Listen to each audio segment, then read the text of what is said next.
kita semua ya selalu melihat hasilnya. Ngelihat Bapak brutal banget, ekstrim banget. Ini sesuatu yang tidak bosan tapi mencapai tujuan Anda. Berhenti, kan orang gagal itu karena dia berhenti. Orang sukses itu kan jalan terus. Halo Sobat Vini, selamat datang di acara Vipod, Vinilon Podcast. Tidak semua orang mau dan mampu untuk menjadikan dirinya memiliki dedikasi yang cukup besar untuk membuat dirinya itu rajin berolahraga gitu ya. Terus di sisi lain bukan hanya rajin berolahraga tapi menjaga kesehatannya juga. Apalagi dengan cara yang cukup ekstrim. Tapi berbeda dengan Bapak yang satu ini. Makanya saya nggak heran kenapa Bapak ini benar-benar bisa berada di posisi yang cukup tinggi di Vinilon Group gitu ya. Karena memiliki motivasi yang kuat dan selalu berhasil mencapai apa yang dia inginkan. Beliau adalah Retail Sales Director Vinilon Group, Pak Jeffrey. Dan kita harus banyak belajar dari Pak Jeffrey. Halo Pak Jeffrey. Halo Trisna. Oke, selamat datang Pak Jeffrey. Oke, terima kasih udah diundang. Oke, siap. Nah sebelum kita mulai Pak ngobrol lebih jauh, lebih dalam lagi gitu ya. Tentang passion Bapak dan lain sebagainya. Saya pengen iseng dulu nih nanya-nanya ke Bapak dan Bapak jawab ya. Nah ini ada catatannya. Yang pertama, Pak, pingpong atau sales? Sales, saya memang di sales. Tapi Bapak juga pingpongnya jago Pak? Ya, itu bagian dari sales itu. Oh bagian dari sales. Ada ya hubungan Ya, antara pingpong ada dan motivasi. Kita kalau mau gimana penjualan kita persaingan ketat saat ini, itu ada strategi. Oke. Ya, strategi itu yang saya temui di pingpong. Nanti saya ceritain. Dan yang kedua nih Pak, siapa atlet pingpong favorit Bapak? Ya, kalau pingpong itu biasanya dinominasi sama atlet China. Oh, Cina? Ya, dari Cina sendiri. Itu nomor 1 namanya Malong. Juara Asia atau dunia Pak? Udah dunia ini. Oh dunia? Ya, Pemenangnya Cina? Cina belum dikalahkan saat ini. Nah ini nih menarik nih, lawan terberat Bapak bermain pingpong di Vinilon. Di Vinilon, jujur aja, dulu ada, tapi karena saya sudah memahami segala macam, ya sampai saat ini ya nggak ada sih, belum diketemukan. Belum ditemukan ya? Oh mantap, keren banget. Lanjut Pak, ini langsung aja nih Pak, saya pengen ngobrol lebih dalam tentang berangkat dari pingpong dulu. Ini sedikit ya Pak, ada orang yang ngegosipin Bapak sebetulnya. Cuman saya gak mau kasih tahu orangnya siapa gitu ya. Jadi kalau ngomongin pingpong, dia itu tahu banget tentang Bapak. Ya. Dimulai dari Bapak tuh biasa aja main pingpongnya gitu ya. Ya. Tapi dia cukup kagum dengan progres Bapak gitu ya. Sampai sekarang Bapak bisa seperti ini. Itu gila jago banget Pak Jeffrey. Padahal dulu siapa Pak Jeffrey? Biasa aja, Tris dia bilang kayak gitu. Siapa sih? Ada lah pokoknya. Tapi ada yang gosip seperti itu gitu ya. Ini kan jadi tanda tanya besar Pak. Kenapa? Ini gimana ceritanya nih? Bapak bisa menyalip orang-orang yang mungkin dulu jago gitu ya dibanding Bapak. Tapi sekarang Bapak bisa menyalip mereka. Ini gimana ceritanya mulainya Pak?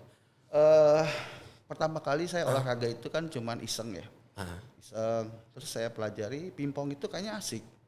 Tidak mudah untuk dipelajari.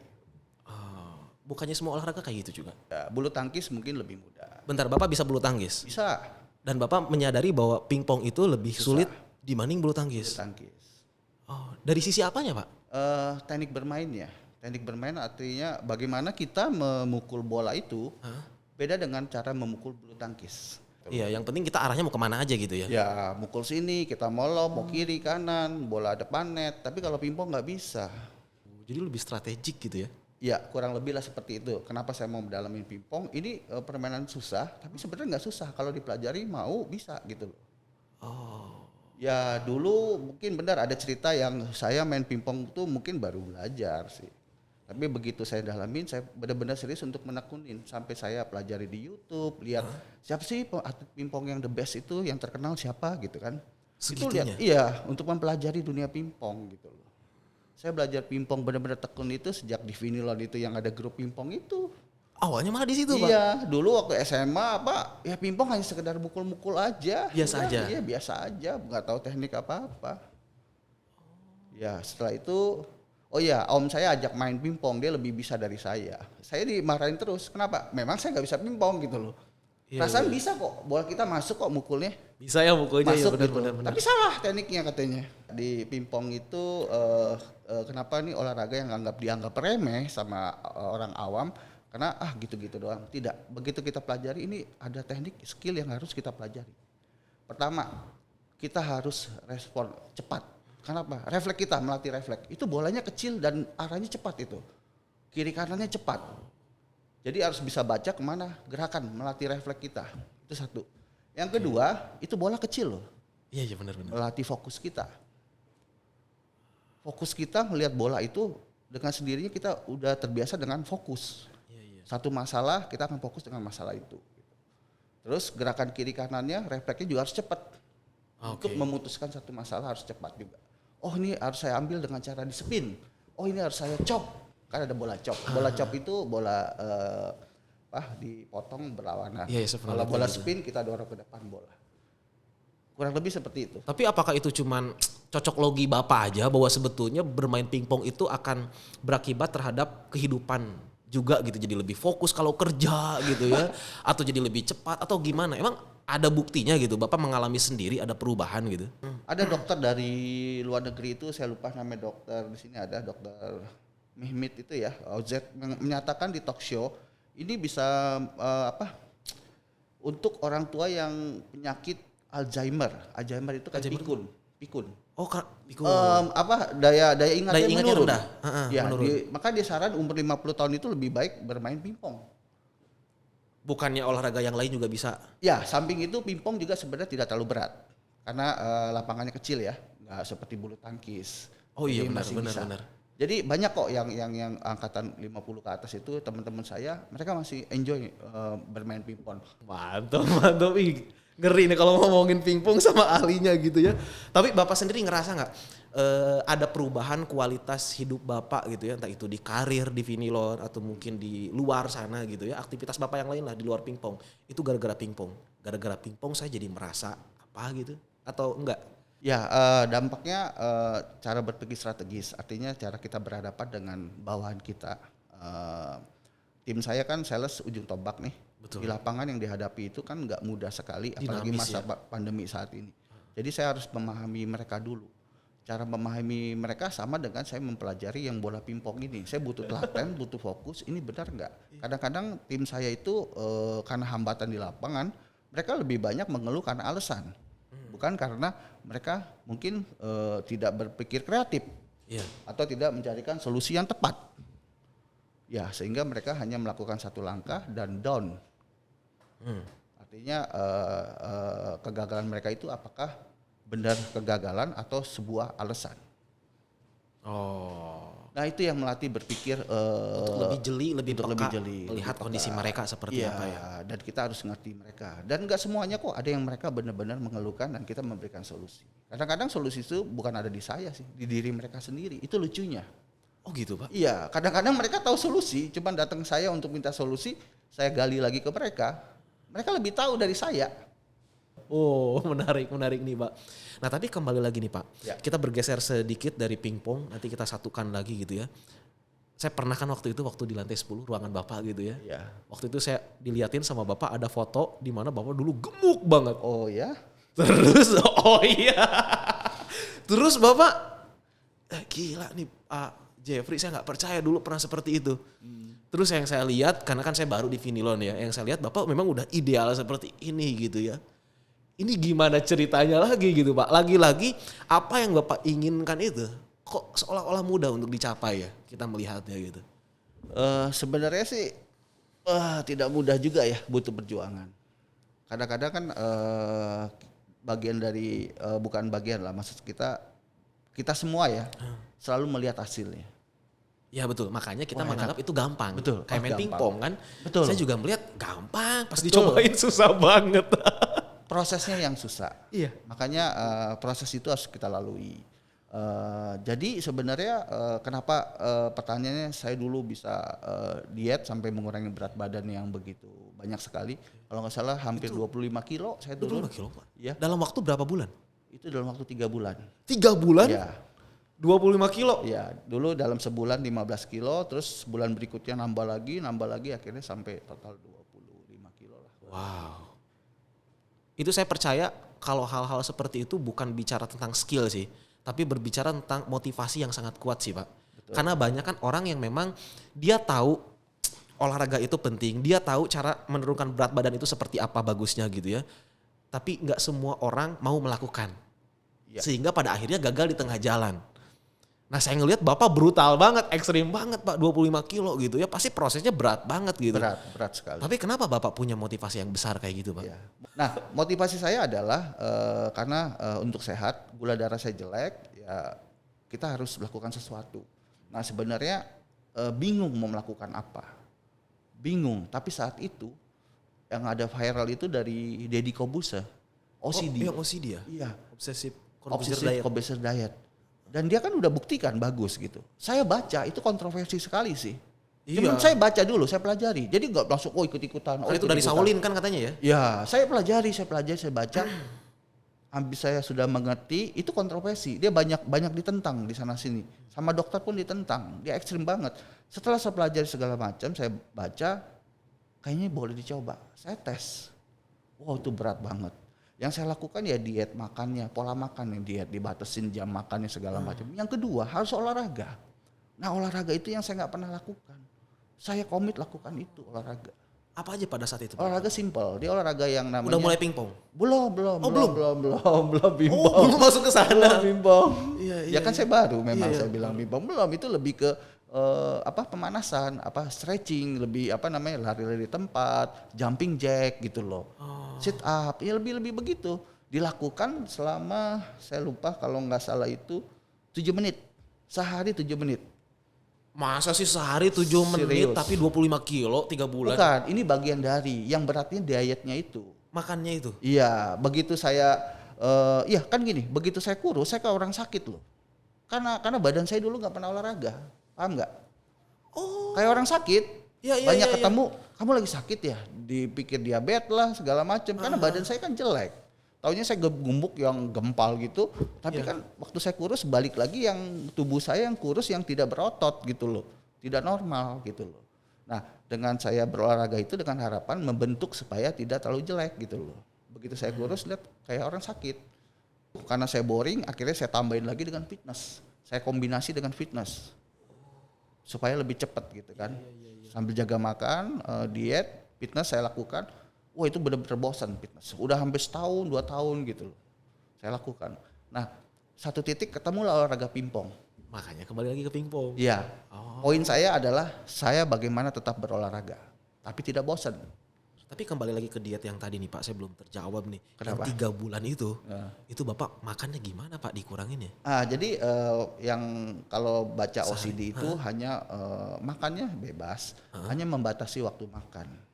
Bentar, membatasi waktu makan. Ya, contohnya dia ada 3 pola. Yang pertama ini nggak ekstrim. Jadi intinya kamu nggak usah sarapan. Gak usah Pagi nggak sarapan. Jadi langsung makan siang. Habis makan siang itu dari periode makan siang itu tambah 8 jam itulah batas waktu untuk kamu makan. Oh, makanan yang berlemak gak jadi masalah? Nggak apa masalah. Cuman ingat di saat kamu komit mau lakukan itu jangan wah saya makannya jor-joran nih di waktu jam makan, nggak boleh. Tetap porsinya sama. Sama kayak kamu makan biasa, lapar makan, nggak lapar jangan maksain makan karena ada periode waktunya dari jam misalnya kamu makan siang jam 12. Berarti terakhir jam 8 malam kamu stop jangan makan tapi boleh minum. Itu gampang. Ya dong, kan pagi nggak sarapan. Iya. Naik lagi yang tingkat berikutnya 6 jam. Bapak ngalamin itu? Ya, udah bisa begitu naik lagi 4 jam. Berarti kalau sampai 4 jam dari jam 12 nanti makan lagi jam 4 gitu. Dari situ nggak boleh makan lagi sampai besoknya. Iya. Fase pertama ini yang 8 jam Bapak berapa lama? Berapa Hanya hari? seminggu. Hanya seminggu. Sisanya saya lakukan yang fase kedua. Fase kedua. Udah berhasil sebulan saya lakukan fase yang ketiga. Berarti yang ketiga itu 1 bulanan, Pak? Iya. Lakuin itu. Oh, ada satu lagi. Oh, apa tuh? Satu lagi. Selama lakukan itu tiap minggu seminggu sekali itu minimal puasa. Puasa dalam waktu 24 jam. Makan sekali kenyang. Tapi menariknya gini Pak, kalau saya ngelihat ya gitu ya, Pak Jeffrey gitu ya, nurunin berat badan, bermain pingpong gitu ya. Tidak semua orang punya motivasi seperti itu. Dan tidak semua orang pengen melakukan seperti itu. Orang pengen diet, orang pengen mencapai apa yang dia inginkan. Nah masalahnya tidak semua orang bisa seperti itu Pak. Iya karena Saya juga seperti itu, saya jujur. Saya adalah orang yang memang kayak gitu. Wah saya mau olahraga. Percaya gak Pak, saya cuma 3 hari olahraga habis itu udahlah besok lagi aja. Dan akhirnya besok itu jadi gak. ya nggak bisa komitmen gitu. Kenapa gitu? Kalau saya dalamin mirip seperti saya fitness sama yang olahraga di rumah itu. Saya sampai beli alat fitness di rumah untuk saya saking bosennya fitness di tempat lain gitu. Maksudnya emang ada teman gitu loh, ya kan sendiri gitu. Udah gitu males keluarnya kan gitu kan. Sampai beli gitu untuk di rumah. Saya bikin angkat besi segala macam. Ada alat yang ini barbelnya kan. Sampai begitu. Cuman lalu saya mikir-mikir gitu. Kenapa saya mudah tergoyangkan, nggak fokus, nggak konsisten? Karena boring gitu. Dan akhirnya Bapak tinggalkan juga. Tinggalkan saya main pingpong. Begitu saya lihat, wah kayaknya cocok nih passionnya nih. Paham nggak? Anda boleh lakukan, saya mau olahraga. Tujuan olahraga apa? Mau sehat kan? Tapi begitu kayaknya bosan nih yang tadi kan. Cari sesuatu yang tidak bosan tapi mencapai tujuan Anda. Olahraga. Iya, mulai nangkap. Ya contohnya pingpong kayaknya menyenangkan. Saya dapat keringat juga gitu. Saya dapat sehat juga. Ya kan? Akhirnya saya beralih ke situ. Oke, ini saya jadi kebuka nih Pak wawasan saya. Jadi sebetulnya kalau kita harus tahu dulu tujuannya. Kalau tujuan kita untuk sehat, ya kita lakukan apa yang bisa membuat sehat. Ya. Ketika kita melakukan satu hal dan ternyata hal itu enggak membuat kita itu punya gairah, ya udah ganti aja gitu. Karena banyak cara untuk menuju sehat itu. Itu dia. Banyak cara yang selama ini mungkin kita nggak mau berpikir. Itu yang saya bilang. Kembali lagi, kreativitas harus muncul. Kalau kita nggak punya kreativitas, ya ibarat gini. Kenapa kreativitas itu penting? Iya. Dalam dunia kerja, kita punya skill nih, punya knowledge, punya kemampuan hebat nih. Tapi tidak punya kreativitas untuk menggunakan skill itu, sama juga. Iya juga ya. Iya. Karena kreativitasnya nggak keluar untuk menggunakan skill yang dia punya gitu loh. Tapi bener susah sih kalau saya ngelihat. Nah tapi kembali lagi nih Pak, tadi saya belajar dari Bapak tentang arti dari sebuah kreativitas. Terus yang kedua belajar dari persisten. Karena dari kreativitas itu pada akhirnya kita akan menemukan jalan yang baru yang kayaknya itu cocok. Sehingga akhirnya kita bisa persisten dan kita bisa berkorban untuk itu gitu. Betul. Dengan sangat besar gitu ya. Betul. Nah tapi saya pengen tahu Pak, ada nggak kondisi di mana Bapak bisa gagal mencapai apa yang Bapak inginkan? Padahal Bapak sudah mencari cara tapi kok Bapak bisa gagal? Ini bukan soal tentang ini ya, bukan soal tentang olahraga aja ya. Ini mungkin entah itu di Finilon atau mungkin di ketika dulu Bapak masih sekolah atau apapun itulah dalam berorganisasi dan lain sebagainya. Ada nggak kondisi di mana Bapak sudah merasa melakukan cara yang lain gitu ya, melakukan 1000 cara ya, tapi kenapa nggak bisa mencapai apa yang diinginkan? Pernah ngalamin kondisi seperti itu nggak Pak? Ya pernah saya alami kondisi seperti itu. Dulu mungkin saya masih belum kerja, lebih ke usaha sendiri. Usaha sendiri itu dulu kan ada, mungkin Krisna tahu MLM ya. Oh iya, tahu. Saya itu kan pernah main di situ. Ya, itu juga bagus banget ya. Saya dalamin, cepat itu prosesnya segala macam. Itu juga berubah banyak diri saya. Tadinya nggak hobi baca jadi hobi baca. Maksudnya dulu yang sama sekali nggak mau baca, sekarang kan dituntut itu untuk karena leadershipnya kan. Di situ saya belajar baca segala macam. Terus bangun jaringan segala macam. Wah capek banget itu benar dulu. Belum kerja dulu, masih memang ngerintis. Dulu sempat jadi agen asuransi gitu loh. Terus MLM itu gitu loh ya. Berapa tahun? Setahun, dua tahunan gitu. Nah ya gagal lah. Oh oke. Saya dengan gagal MLM tidak menyalahkan MLM yang jelek loh. Saya tetap bilang saya yang salah, saya yang gagal. Oh nggak bilang bahwa MLM itu menipu enggak? Iya kan banyak kan begitu. Iya kan? Karena saya udah berhasil bangun jaringan. Cuman saya dari situ berhenti. Kan orang gagal itu karena dia berhenti. Orang sukses itu kan jalan terus. Dalam banget. Dia berhenti. Kalau orang sukses jalan terus dia. Berarti dia sukses. Kalau saya berhenti. Setelah sudah berhenti kan akhirnya melangkah di dunia profesional kerja. Nah dengan saya masuk dunia kerja di perusahaan yang dulu ya sebelum di Finilon, saya bersyukur. Saya bilang keuntungan itu yang saya gagal di MLM, pola pikir saya berubah begitu ketemu sama bos saya lah ya di situ ya. Konsep pola pikirnya udah sama, jadi udah nyambung sama saya. Nah di situ juga maksud saya secara karir juga kelihatan gitu loh. Saya bayangin kalau saat itu saya tidak ikut MLM, pola pikir saya masih nggak searah dengan bos saya, mungkin saya nggak sukses di perusahaan tersebut. Iya. Ya. Mungkin Bapak juga nggak bisa jadi direktur di sini. Mungkin bisa jadi ya. Mungkin ya. Dulu karir saya juga dari bawah, perusahaan yang dulu itu gitu loh. Mungkin dari ya sales lapangan segala macam terus naik Bapak lagi. berangkat dari situ? Ya, naik lagi jadi supervisor, naik lagi sampai saya posisi manajer gitu loh. Butuh proses gitu. Saya bersyukur dengan saya gagal di MLM tapi saya dapat pembelajarannya banyak gitu loh yang bisa saya pakai gitu. Makin tinggi posisi Anda, mindset Anda harus dirubah. Anda berpikir ke situ dulu sebelum Anda sampai di sana. Berarti kita jangan takut gagal. Artinya gitu ya? Iya, gagal kan bagian dari proses itu. Asik, mantep. Karena gagal bagian dari Iya, proses. kalau kita udah gagal, kita berhenti, ya gagal beneran. Kita gagal, kita jalan terus, ya berpikir maksudnya untuk evaluasi kegagalan itu berarti melangkah terus, sampailah di puncaknya sukses. Apa yang Anda mau. Ingat sukses itu bukan tujuan, tapi perjalanan Anda. Wih, mantap, menarik nih Pak. Ini pertanyaan saya terakhir nih Pak untuk Bapak nih kira-kira. Tips bagaimana agar kita bisa mencapai apa yang kita inginkan. Konsisten di situ, sukses di situ. Kalau tadi Bapak bilang bahwa sukses itu adalah proses gitu ya. Itu tips bagi mereka agar bisa mencapai apa yang diinginkan, konsisten di situ dan berhasil di situ. Apa kira-kira menurut Bapak? Ya, seperti saya katakan tadi, pertama kita harus tahu tujuannya dulu tadi. Tahu tujuan. Ya, tujuannya apa? Setelah kita tahu tujuannya, caranya gimana? Ya dong. Ya orang punya 1001 cara. Saya nggak tahu ya kan. Contohnya dengan OCD kemarin itu yang saya diet itu, saya pakai cara itu gitu loh. Oh, ternyata cara ini paling cepat. Tapi sebelum saya menentukan cara itu saya pilih, saya pelajari dulu. Jangan sembrono. Langsung ngelakuin. Lakuin tahu dia. Oke. Waduh, Iya, kan iya, banyak iya. tuh yang ada yang meninggal sakit gara-gara Iya, lakukan iya, itu. kan? Banyak Kenapa? yang kayak gitu. Ya makanya harus memahami kemampuan kita. Caranya itu adalah gini. Cara ini, kendaraan ini cocok nggak buat saya gitu loh. Benar. Pak. Ya tadi caranya, abis caranya ya tinggal kita eksekusi. Nah abis eksekusi itu butuh yang namanya konsisten. Ya abis konsisten ya persisten kita, gigih dong untuk lakukan itu. Iya, Dan konsisten yaudah. juga kalau kayak gitu-gitu doang kan. Ya biasanya setelah kita lakukan itu hasil mengikuti. Hasil yang kita mau itu terlihat. Berapa lama? Ya tergantung Anda lakukan. Effortnya ya. Tapi saya punya target. Gitu. Kita punya target mau berapa lama? Target waktu penting. Target waktu penting. Makanya saat menetapkan tujuan itu sekaligus kita menetapkan target. Ya. Wih, mantap. Oke, Pak Jeffrey, makasih banyak. Ini daging semua, Pak. Aduh. Ini kita ngobrol dari kemana-mana, tapi prinsipnya kita dapat yang sebetulnya saya yakin.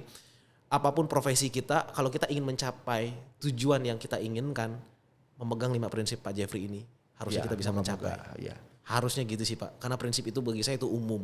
Saya ada tambahan satu lagi. Oh, apa, Pak? 5 itu dilakukan dengan mindset yang positif. Kita positive thinking. Artinya begitu kamu tembus menjumpai kegagalan, kamu sudah berpikir positif. Dan biasanya kreativitas muncul. Menarik, Pak Oke. Jeffrey. Makasih banyak Pak Jeffrey. Dadah dulu Pak, kesana Pak.